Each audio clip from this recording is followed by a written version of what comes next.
Namaskar, this is Swarnali Mishra from NE24. India's 76th Republic Day celebrated in Silchar. Along with the rest of the state, Silchar celebrated India's 76th Republic Day on January 26, 2025. The celebration took place at Silchar's Police Parade Ground.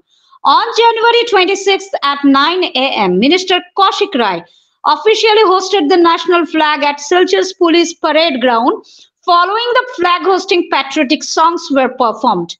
The police parade ground in Silchar hosted various cultural events, including tableaux, displays, cultural performances, and yoga demonstrations as part of the Republic Day celebrations. Present at the event were Kachar District Superintendent of Police Numal Mahato, District Magistrate Mridul Yadav, DIG Kankan Jyoti Saikia, Silchar's MP Parimal Suklabadia, Silchar's MLA Dipan Chakravarti, and Kachar District BJP President Rupam Shaha, along with other government officials and dignitaries.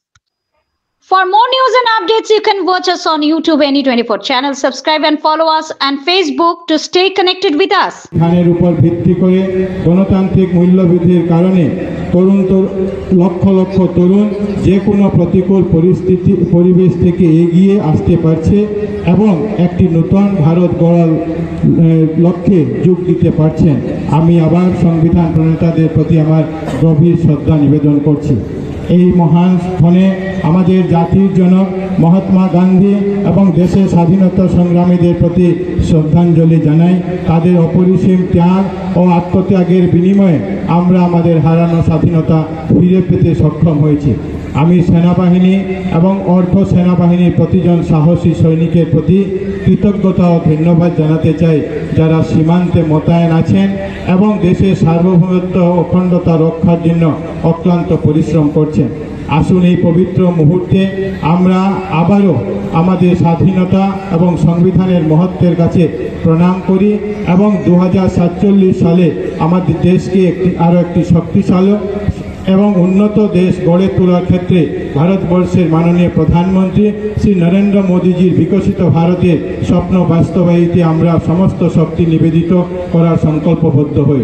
রাজ্যের দূরদর্শী মুখ্যমন্ত্রী মাননীয় doctor Himanta Biswa Sarma মহাশয়ের নেতৃত্বাধীন আমাদের সরকার আসামকে ভারতবর্ষের অন্যতম সফল রাজ্য হিসাবে প্রতিষ্ঠিত করার জন্য দৃঢ়ভাবে এগিয়ে নিয়ে চলেছেন। গত 3 বছরে আমরা অর্থনীতি, পরিকাঠামো উন্নয়ন, সামাজিক ন্যায় বিচার, শান্তি সম্প্রীতি, নারী ক্ষমতায়ন, যুব নেতৃত্ব উন্নয়ন এবং সুশাসনের ক্ষেত্রে পরামর্শ প্রদানের মাধ্যমে একটি সমৃদ্ধশালী এবং শক্তিশালী আসাম গড়ে তুলতে সক্ষম হয়েছি। আপনারা নিশ্চয় অনুভব করতে পেরেছেন যে আমরা আমাদের লক্ষ্যে উপনীত হতে সঠিক পথে অগ্রসর হয়েছি। আসামের কয়েক দশক ধরে চলা বিদ্রোহ এবং অস্থিরতার অবসান ঘটিয়ে রাজ্যের সমৃদ্ধি এবং উন্নয়নের পথ প্রশস্ত হয়েছে। মাননীয় প্রধানমন্ত্রী শ্রী নরেন্দ্র মোদীজি মহাশয়ের নির্দেশনা এবং মাননীয় মুখ্যমন্ত্রী ডক্টর হিমন্ত বিশ্ব শর্মা মহাশয়ের গতিশীল নেতৃত্বে আসাম রাজ্য উন্নয়ন এবং সমৃদ্ধির দিকে এগিয়ে চলেছে। আমরা সৌভাগ্যবান যে মাননীয় প্রধানমন্ত্রী নরেন্দ্র মোদী মহাশয় তার পুরো মেয়াদে দেশের পূর্ব নীতির ভিত্তিতে এই অঞ্চলকে উন্নয়নের অগ্রাধিকার দিয়েছেন। দেশের সমৃদ্ধির যাত্রা আসামের অপার সম্ভাবনা এবং গুরুত্বকে স্বীকৃতি দিয়েছেন।